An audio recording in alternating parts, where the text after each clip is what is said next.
Hello students, I thought I'd do a quick video to discuss some of the important things about the A&P lesson for today.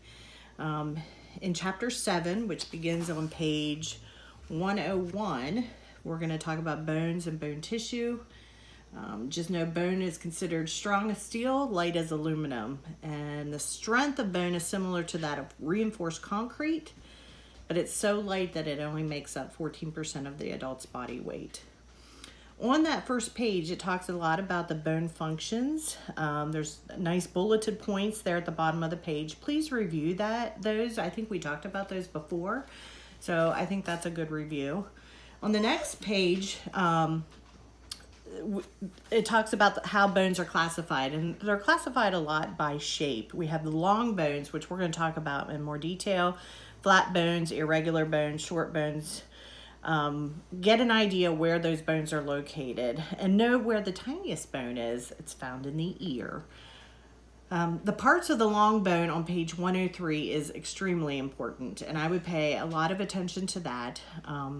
The head of the long bone is the epiphysis, and on top of the epiphysis is some articular cartilage, which forms a little cushion between the bones so they don't rub on each other. And there's also lubricating fluid that's secreted between those bones that also provides some cushion.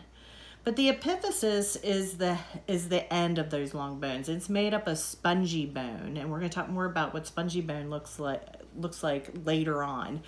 The middle of a long bone is called the diaphysis, and it has a canal in there. We call that the medullary canal, and that canal is filled with either red marrow or yellow marrow. Red marrow we see more in children, and yellow marrow we see more in adults, and that's mostly made up of fat.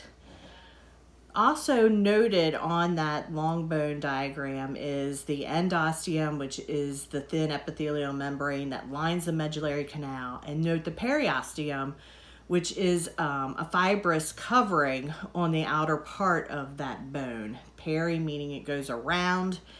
This is where your tendons will attach themselves to that long bone. An important thing to note about the long bone, especially in the epiphysis, is the epiphyseal plate. This is also called the growth plate, and that is where growth occurs. When that growth stops in a child, usually sometime after puberty, it is replaced by an epiphyseal line. On page 104, it talks about osteoblasts, osteoclasts, and osteocytes. Make sure you know the difference between those. Osteoblasts help form bone.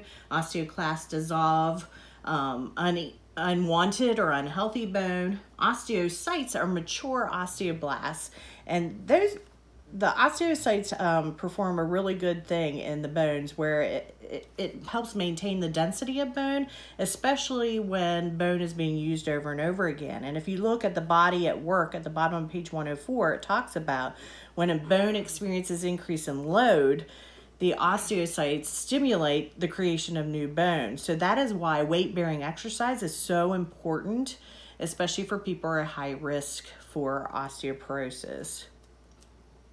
Noting the body at work at the bottom of page 104 talks about all the things that, all the factors that affect bone and bone growth and maintenance. That includes heredity, how your parents did with their bones and whether they had problems also will affect you. If your mom had osteoporosis, you have a greater risk for osteoporosis. Nutrition, your intake of calcium and your vitamins D, C, and A, especially in phosphorus, your hormones, and of course that weight-bearing exercise that I talked about.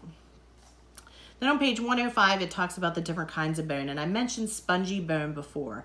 I think spongy bone is pretty interesting. It's found in the epiphysis of the long bones and the middle of the other bones, but spongy bone has these little things called trabeculae, and they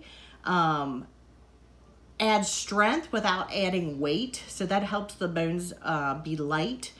But the neat thing about the trabeculae is they arrange along lines of stress. So when you're using a bone in a particular way, if it needs to be stronger, those trabeculi will align themselves in a way to help increase the strength of that bone. If their bone changes and there's stress in another part, those trabeculi will realign themselves to add strength. I think that's pretty cool. Compact bone then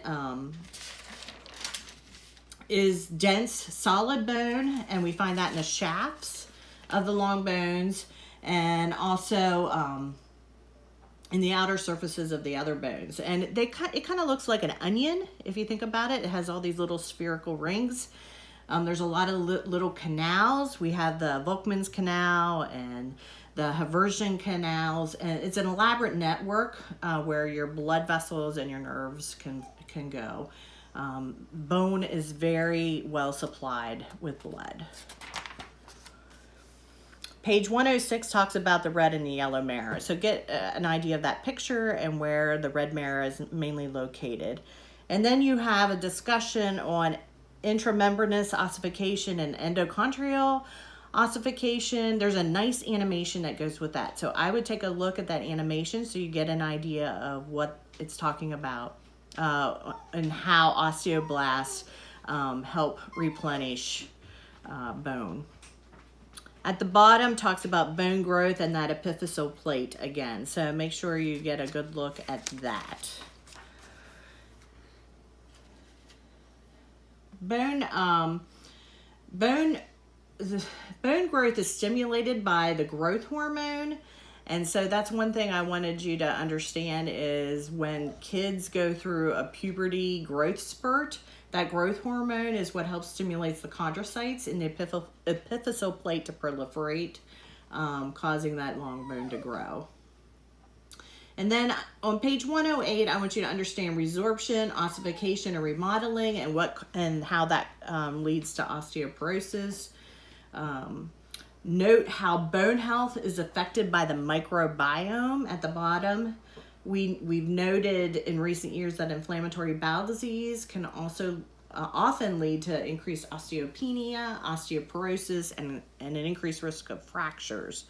And talking about bone fractures is the next section of the book. And there's a nice little picture display of the different kinds of fractures. You need to know those different kinds of fractures. So I would study those, know how fractures are set, either by open reduction or closed reduction. Open reduction is surgery, closed reduction is not. And what a pathological fracture is. That is a fracture that has been caused by some kind of disease such as cancer. And then the last page is on how fractures are repaired. And there's a nice animation with that one as well. Then we get into chapter 8, the skeletal system. Know the difference between the axial and the appendicular skeleton. I remember it easy. The appendicular skeleton are the appendages, your arms and legs and things. The axial skeleton is more your cranium and your vertebral column. Surface features are important. Surface markings on page 116. I'll give examples like a head, the head of the femur. We talk about that a lot. A process on some bones. I can think of the acromion process, which is up here on the shoulder. Very important landmark for when we're doing IM injections in the deltoid.